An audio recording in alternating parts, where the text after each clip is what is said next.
Hey, what is going on? Hope you guys are doing well. This is Dr. Delon Canterbury, founder of Red Pill versus Blue Pill and the Deprescribing Accelerator. Hope you're doing well. Welcome back to one of our final episodes where we discuss how I am, frankly, tired of senior care providers playing the blame game with patients' lives, particularly our seniors who are grossly overmedicated.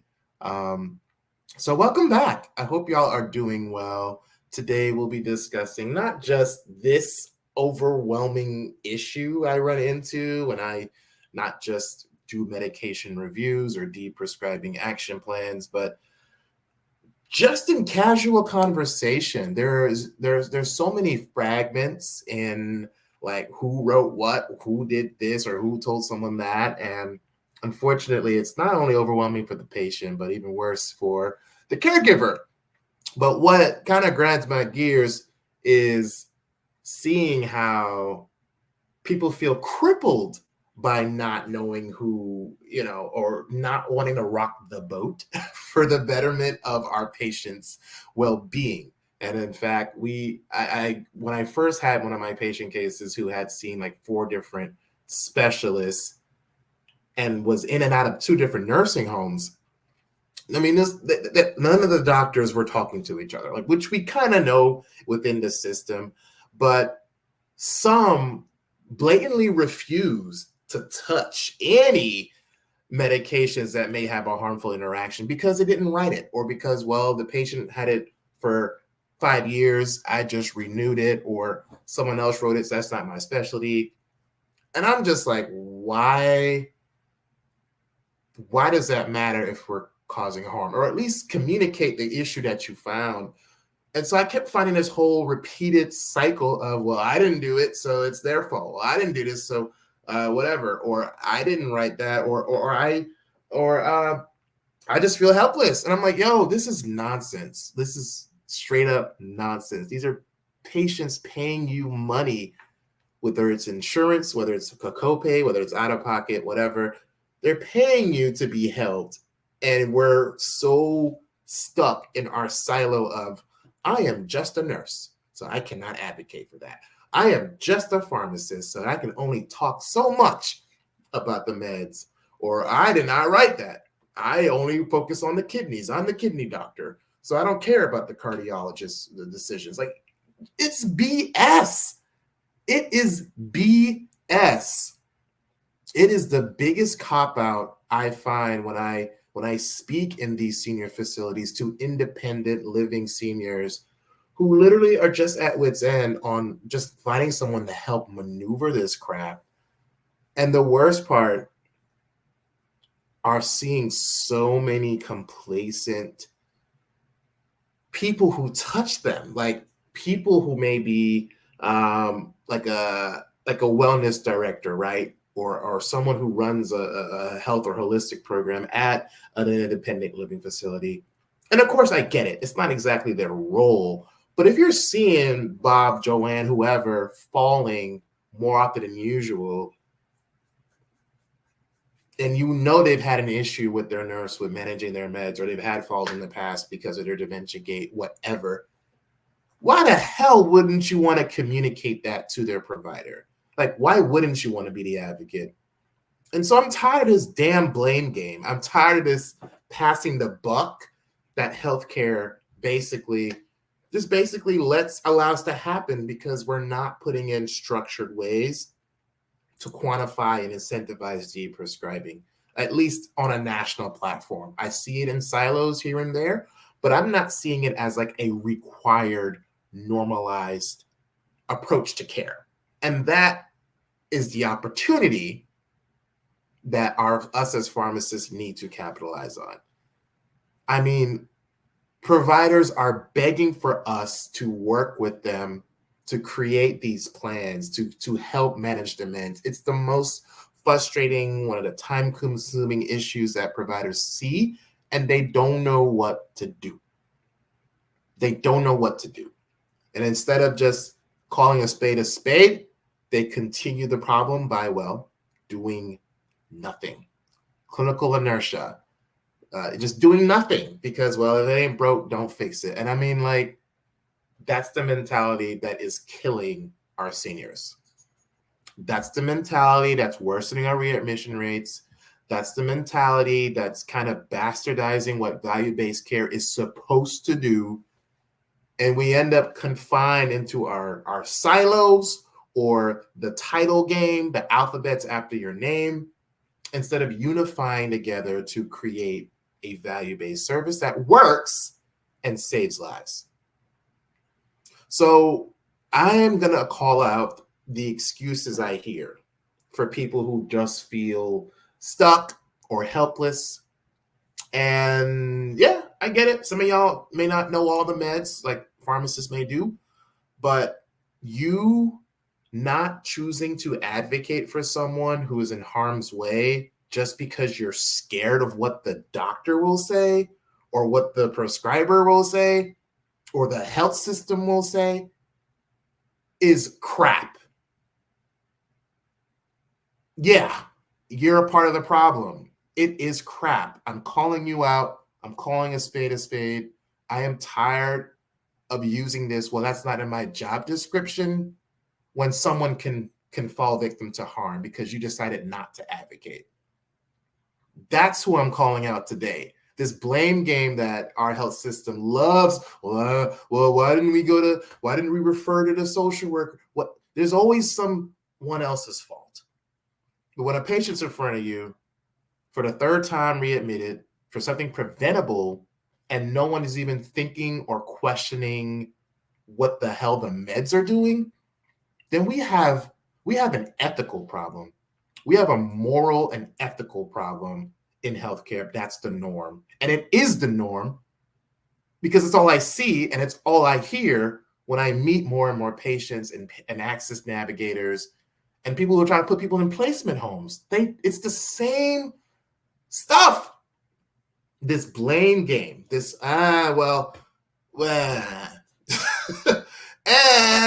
isn't helping a patient.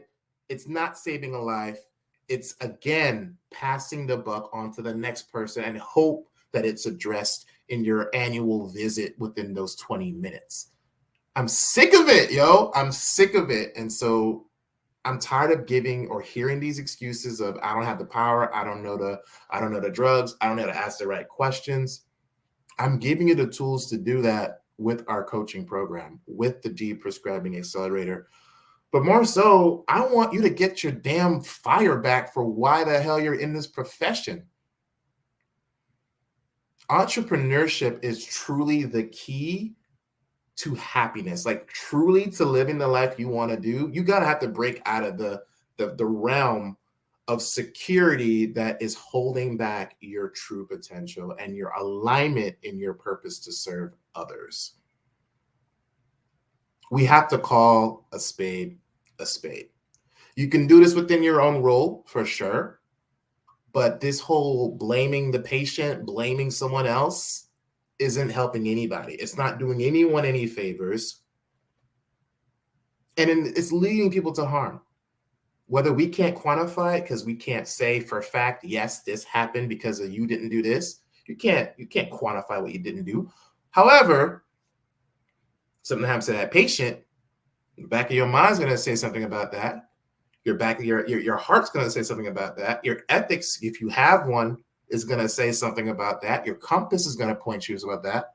And you're going to want to hopefully either do something different next time or be a part of the problem, which our healthcare system continues to exacerbate. So what are they afraid of? They may be afraid of repercussion. They may be afraid of getting chastised or something by the care team or being told that's not your role. Literally asking someone on 20 meds, hey, do you think you're taking too much? Is that really out of the realm of concern as a clinician? You think that you have to be a pharmacist to ask 20 meds may be too much if you only have 3 health conditions? You don't. You don't need to be a pharmacist to be a patient advocate. That is the mission, is to get us out of this mindset of thinking we don't have the power to shift change And we don't have the power to use this as a way to free ourselves financially and emotionally. Because let's be real, we've lost some of our love for why we're in the game. We've lost some of that passion for service because we're just so used to this 9-to-5 model. We are. And we're also a part of the problem by not breaking through those chains and doing what we know we're supposed to do on a holistic level for our patients. So they may be afraid of the repercussions. They may be afraid of overstepping their clinical role here, where you have a patient constipated for days on end, and we've upped the dose on opioids and we haven't even given a bowel regimen. Look, nurses do this all the time. Pharmacists advocate all the time when they choose to. So why not think that you can use this level of advocacy with clinical skills and choose it as a power for good to grow yourself, to get the lifestyle you feel you deserve, to get paid based on the value that you provide, and really disrupt this healthcare system. I'm not looking for people who just want to maintain the status quo. That is not what the Deprescribing Accelerator is about. In fact, if you are, don't even follow my content. I don't want you to know what this is about. I want people who care, who have a passion, who lead with that level of service, and will go to bat for all of their patients. And if you don't even fit those basic minimums, then get off my line. Don't put your degree down and go in accounting or something. Do something else. You weren't meant to be a clinician if you don't meet the above criteria. Frankly, I don't care. You could sue me later, but it doesn't make sense that we have just become zombified in this, again, matrix of accepting this status quo of healthcare harm. It's harm. It's systematic harm. It's harm. And yet we just kind of continue just the Snow White and the dwarves, just working every day. Hi ho, hi ho. That's for the birds. And I cannot convey how freeing it is to be on the other side and actually advocate on a level that gives me so much joy. The joy that I had, when you graduate from pharmacy school or nursing school or doctor school, you're just all that. Now I'm going to start saving the world. I'm I haven't had that joy literally since then in my own profession. And I've been a pharmacist since 2014.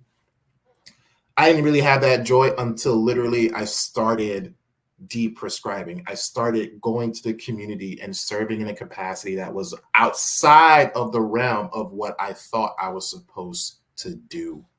So don't be afraid. It does take a leap, but that fear that is keeping you from advocating for our overmedicated seniors is the very same core root of the problem with our health system. And it is letting stuff just go. It's letting stuff go. I challenge you to change your perspective.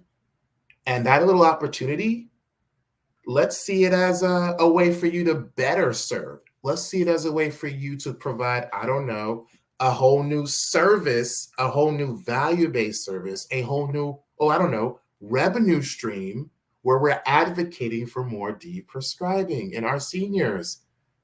Look, you can do this alone. You could do this with nursing homes, adult daycare facilities. You can do this with SNFs, LTCs. You can do this in partnership with nonprofits. You can roll this out with your local community health center. You can do this with opioid abuse treatment facilities. You can use this with workman's comp. You can develop your own, deprescribing conference like one of our alumni is doing. It starts in the fall, November 3rd through the 5th. We can make this a sustainable, and it is a sustainable movement. We just haven't caught on yet. So what do you truly have to lose? Like, what is really the hidden cost of someone who chooses not to be the deprescribing advocate, right? Let's talk first emotionally. Look, I was there when I chose not to advocate, because I do remember those days I said, screw it. I don't care. I don't have the time. I don't have the energy. And those were my low points. That was the Delon who was not serving in alignment with what I was supposed to do. And I became numb. I started to hate myself. I started to hate pharmacy. I started to hate my employees. I started to hate my patients when I became a part of the problem. And I would blame them. But it's like, yo, it's the system, sure.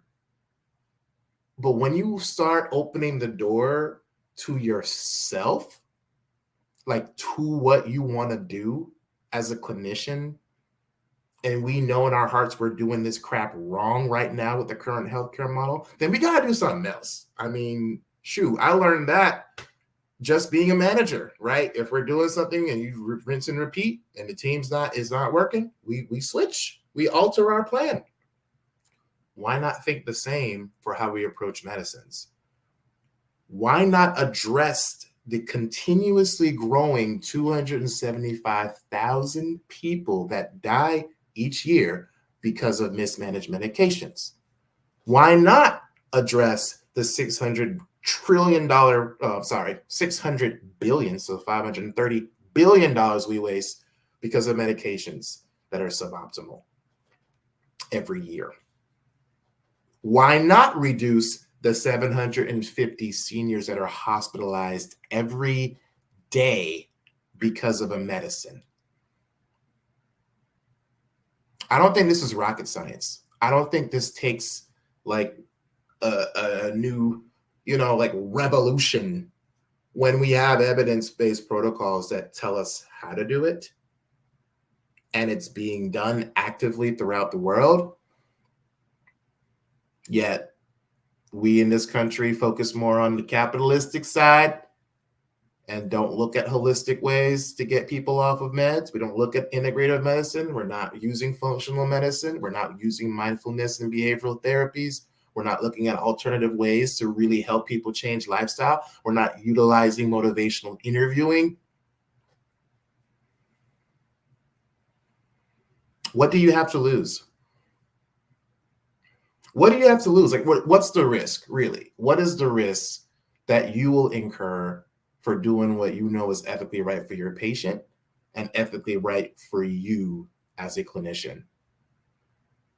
Emotionally, it may take a little bit of your time. It may take a little bit of your energy, a little extra work. But that patient's never going to forget you. That loved one's never going to forget you. If that intervention was as life-saving as it is, that's going to be a patient for life. That's going to be a client for life. That is what spells opportunity in the world of business. And our seniors are only getting older with less and less people to take care of them. So not taking action to deprescribe, not taking this action to invest in yourself, to trust in yourself, to really feel the same joy that I feel what I do every damn day. I feel joy every day. And I'm not bragging. I want y'all to have the same joy from someone who has been in the trenches, from pharmacy manager to HIV pharmacist to specialty pharmacy manager on site to back to another 24/7 pharmacist store. I've seen it. I've done it. I've hit the metrics. I've been a part of the problem. I hated my life. I still hate my life. Well, I don't hate my life now, but I hated my life then. And the joy only came back because I decided to pay myself a favor for a change and do what I felt was ethically right. Okay. What do you really lose financially in this space? Just to advocate and to believe in yourself, to trust in yourself, to take this leap, to shift your mindset, it's going to take some time and energy. Of course it will. But my job is to make it as easy possible for you if you have a passion for advocating, again, for our seniors. So this blame game, again, whether we want to call it polypharmacy, prescribing cascades, duplicate therapies, when you want to call it lack of whatever boogeyman we're going to make it, what are you doing about it? And how are you going to monetize that? I'll wait. I'm waiting. Because I love getting off the phone and rolling out a new pilot with a nurse provider who's like, we need more deprescribing advocates. I love getting off the phone and having caregiving magazines say, yo, we need to do this. I love seeing future-facing senior care businesses in the geriatric care manager space who have only met one pharmacist in 20, 30 years of their whole senior care careers. One who talks about this. So y'all may not have caught on now, but you damn sure are going to be catching on next year. And you're going to see this is a movement. And if you want to stay stuck in this analysis paralysis, golden handcuffs, insert whatever metaphor you want, that's on you. But my goal is to show you that it is possible and it is fun. It is fun. I love what I do. And I want you to love what you do too. All right. So the blame game, we got to stop it. There's a hidden cost of just sitting still and doing nothing. There's a hidden cost of sitting still and letting fear dictate how you best serve people. And it's your joy. You're losing your joy. You're losing your happiness. The finances, the money, the revenue, the profit, it comes when you serve and show up in alignment with what you're supposed to do. Guarantee it. So don't fall victim to those limiting beliefs, to those, oh, my job says this, so I shouldn't. Then get a new job and make your own job your retirement plan. Make your job, your own job, your retirement plan. Stop relying on someone else's 401k. It's going to come. But take the leap and trust yourself. And I don't even care if it's through deprescribing. I want you to do it, period, for you. Like, do whatever you want to do. Make it your own. And make it align with what you want to do in life. Make it serve a higher purpose, serve others. That's the whole goal of this. It's the whole goal. So the blame game has got to stop. We do it in clinical medicine all the time. You know, there's always a joke about, you know, SICU and oncologists and how no one knows anything about each other's space. I get it. The tropes are there. But truthfully, there are way too many seniors that need my help, and I ain't got the time. I need more of us who care as really an alliance, as an army of deprescribers to make this the mainstay. Okay? I can only do so much, but truthfully, we all can do this together. So that's why I don't believe in the titles and the egos. I believe in strategic partnerships, and I believe in ethically abiding by what we are supposed to do in our own professions. So, had it come today with the fire, because I'm a little fired up. It's a beautiful day. I'm passionate about this, and I want you to get your passion back. And whether it be through the Deprescribing Accelerator, perfect. We are here to help support you. This 3-month program, again, is tailored to senior-facing clinicians who are looking to roll out a new service, but to show up in a new light for our seniors and monetize and leverage deprescribing sustainably. With the help of your lovely pharmacist, yours truly, Dr. DeLon Canterbury. So We start September 23rd. The week of September 23rd is when we will roll out.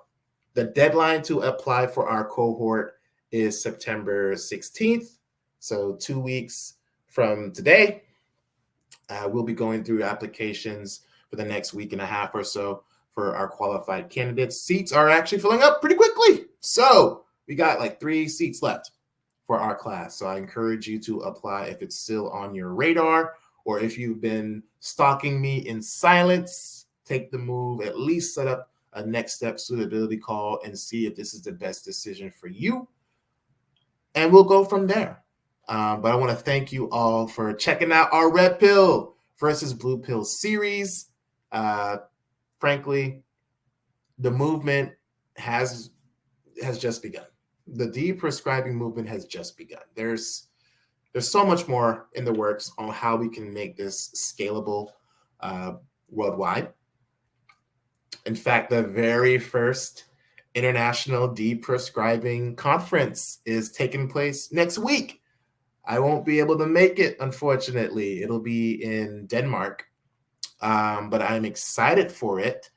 And hopefully I'll catch a couple virtual videos. But frankly, next week I'll be speaking on the value of deprescribing at the Healthcare Advocates Summit. So that is why I won't be able to make the very first ever international conference on deprescribing. I absolutely would have made it, but check them out. It is based in Denmark if you're interested and passionate as much as I am. But more importantly, ask me your questions. Let me know how you feel. Choose the red pill. Do not stay stuck in this matrix we called healthcare. Do not let more seniors fall victim to clinical inertia, BS, politics, insurance nonsense. We got to break through from this. And it's the only way I see we can change this system. And it's together. It's together and it's with passion. All right. I'm Dr. DeLon Canterbury, founder of Geriatrics, founder of the Deprescribing Accelerator. Apply while you can, while seats last. We start the week of September 23rd. And I hope to help you grow and see how this can bring that joy back for what we did in the very beginning. You guys take care. Have a great week.